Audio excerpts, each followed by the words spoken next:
a doutora Pâmela Gabriele Durães, que é escrivã da Polícia Civil de Minas Gerais. Bem-vinda, um prazer tê-la conosco. Me escuta bem? Liga o microfone, por favor. Acho que está fechado aí no microfone. Ótimo. Abri agora. Muito obrigada. Bem-vinda, por favor, 12 minutos de fala. Bem, eu cumprimento, né, a senhora Duda, bem como aos demais componentes da mesa e aos colegas que estão participando de forma remota. Me chamo Pâmela Gabriele Dias Durães, eu sou escrivã de polícia, da Polícia Civil de Minas Gerais há quase 13 anos. Eu ingressei na polícia em 2012. E em 2014 foi a primeira vez que eu sofri assédio moral por parte de uma delegada. E esse assédio se deu em razão de que eu me vestia melhor do que ela, de que ela não aceitava o fato de um subordinado se vestir, ser melhor, entre aspas, do que ela.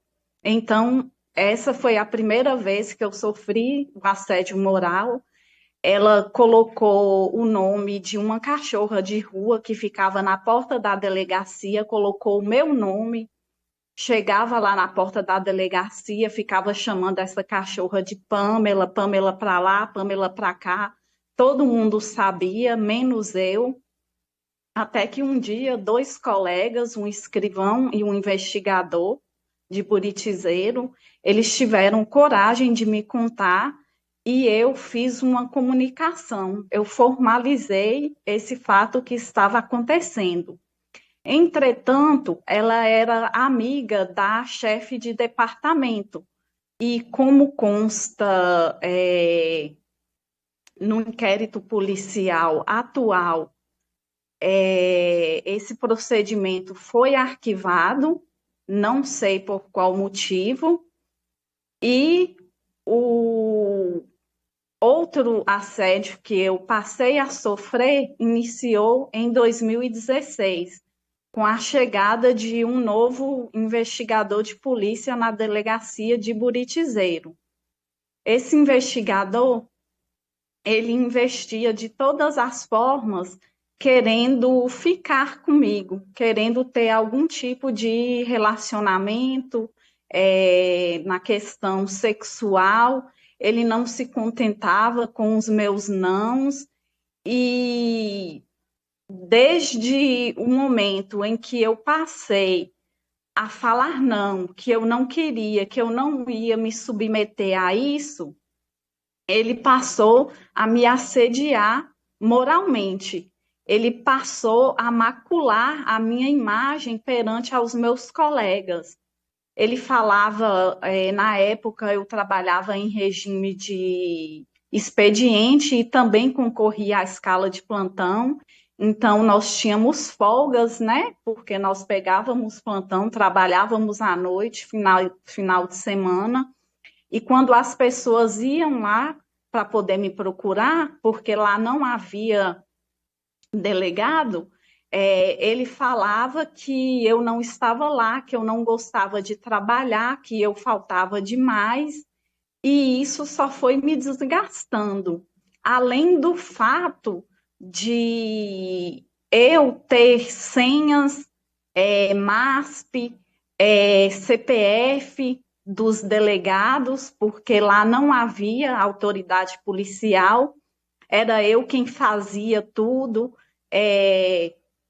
despachava ocorrência, eu relatava inquérito, eu que conduzia todas as oitivas. Na verdade, é o escrivão que conduz as oitivas, né? O que está em desconformidade com o Código Penal brasileiro, porque fala que é a autoridade policial que deve interrogar, inquirir isso de fato não acontece e isso gera mais desgaste para a gente.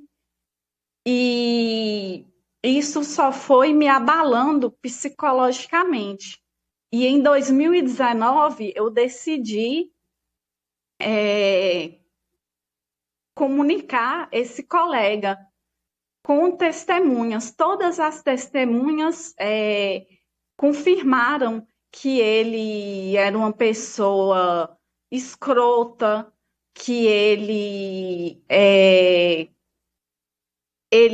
denegria a imagem das mulheres, enfim, mesmo diante desses testemunhos, eles deixaram o procedimento prescrever. Inclusive, eu fui chamada na sala do delegado regional e ele me disse que eu ia prejudicar o meu colega porque ele estava em relatório, para vocês verem o nível como é que funciona na Polícia Civil. E desde então, mais uma vez, o procedimento foi arquivado, não sei por qual motivo. Eles deixaram prescrever e foi arquivado. E daí eu só fui adoecendo. Em 2019, eu fiquei sabendo de um fato que ocorreu lá. Um colega trocou, entre aspas, trocou um celular que estava apreendido sob a minha responsabilidade e quando eu mandei para o fórum, constatou que não era o celular do investigado e eu tive que ir em busca, né, desse celular, consegui um número de e-mail desse aparelho e uma colega oficiou todas as operadoras de telefonia e esse celular foi encontrado aqui em Montes Claros e foi vendido por esse colega, que foi demitido e, infelizmente, foi reingressado na instituição. Mais uma vez, demonstra a falta de justiça. É uma instituição que seria para promover a justiça, mas que acaba fazendo com os próprios servidores. Em 2020, janeiro de 2020, por causa desses fatos que eu vinha passando, eu procurei ajuda psiquiátrica. Desde 2020 eu faço acompanhamento psiquiátrico, mesmo psiquiatra. O meu diagnóstico é depressão grave com ideação suicida.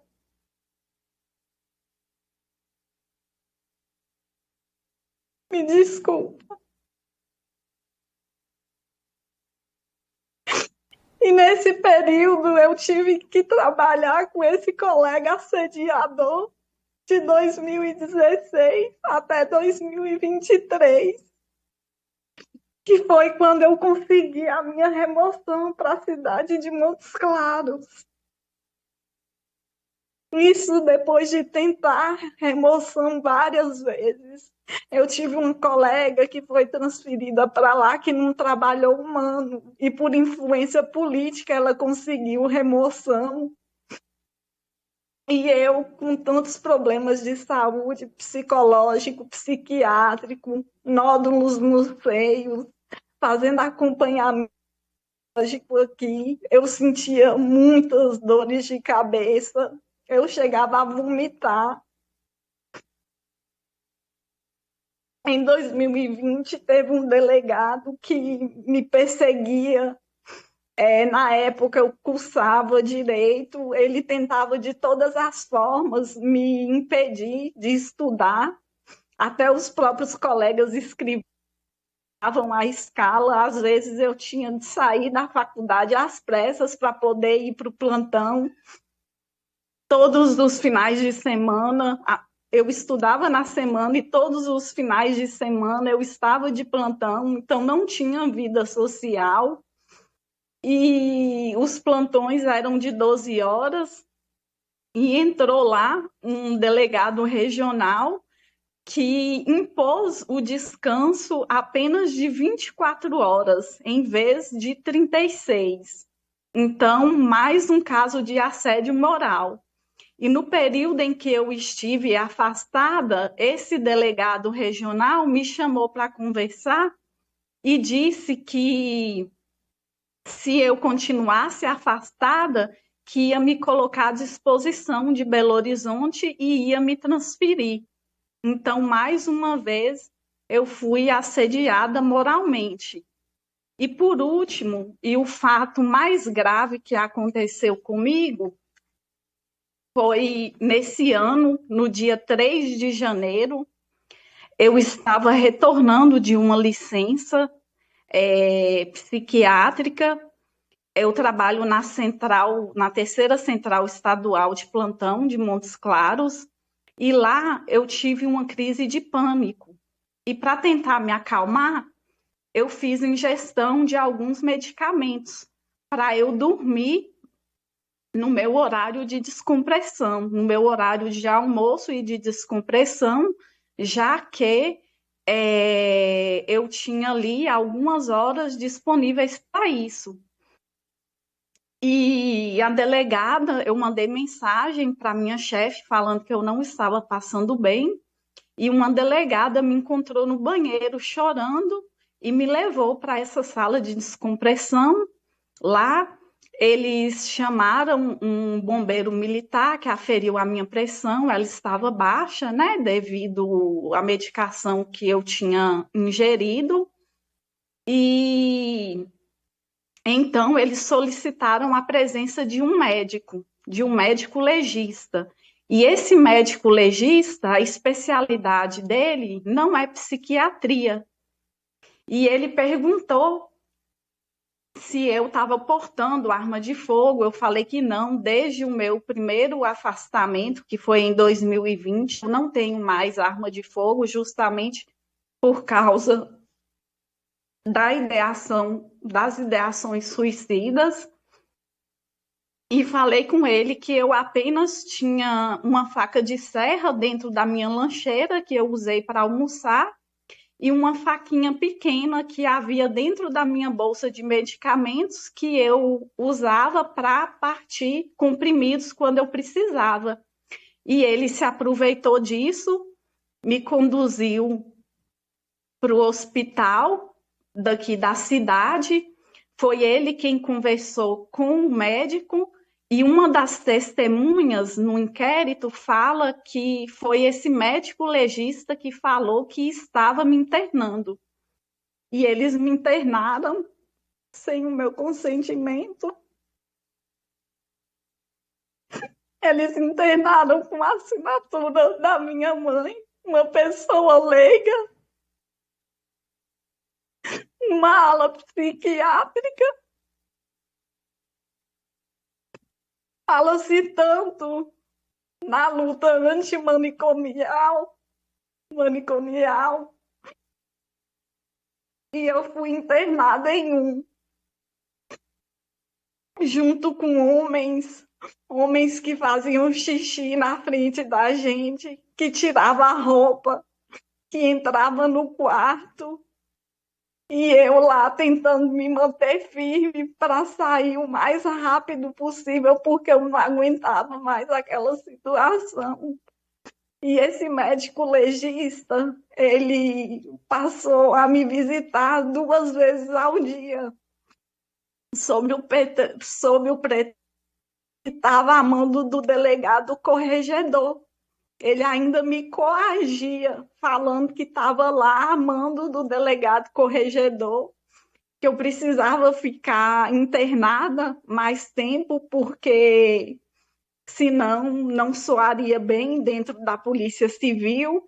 E como é que ele ia me visitar se o maridão meu era ciumento? O meu marido é policial militar e também não traz arma de fogo para casa, justamente para evitar quando eu estou em crise. E os meus pensamentos são de morte mesmo. E esse, e esse médico, ele passou a me importunar sexualmente.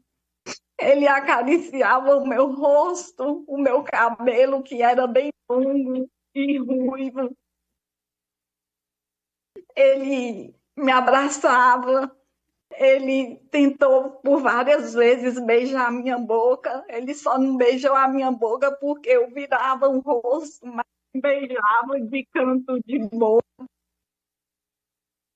E teve um determinado dia que eu estava sentada na minha maca e ele esfregou o órgão genital dele na minha perna.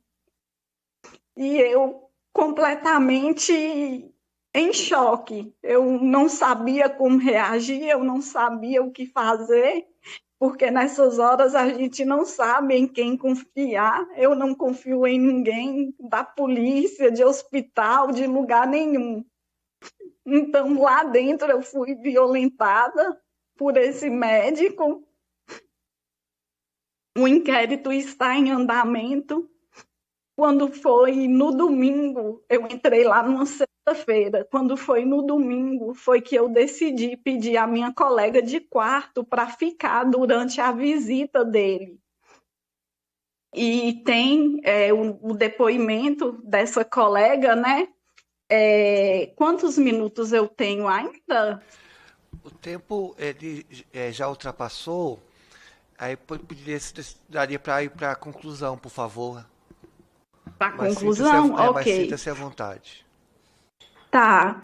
E essa colega presenciou ele me acariciando, ele tocando meu rosto, meu cabelo, meu braço. Ela notou que a visita foi menos demorada. E depois que ele saiu, eu estava toda suada, até o lençol da maca estava molhado de tanta ansiedade que eu fiquei, e eu só chorava. Eu entrava para o banheiro, chorava, chorava, saía de lá e tentava me vestir e me passar por uma pessoa forte. Então, eu clamo por justiça. Eu só quero que a justiça seja feita, que ele pague por esse crime que ele cometeu. É claro que ele negou, que o Estado seja é, seja processado pelo que fizeram comigo, porque isso tem me prejudicado assim de uma forma tão grande que eu não consigo nem ouvir um barulho de uma sirene, que eu já fico agitada, eu entro em crise de pânico. No dia 3, eu tomei vários medicamentos, eu tenho tomado muito medicamento para poder dormir e tentar esquecer essa ideação suicida. Então, foi isso que aconteceu comigo, é isso que eu tenho passado, sofrido desde 2014 dentro da Polícia Civil e até hoje nada foi feito. Muito obrigada e desculpa por ter tomado mais tempo.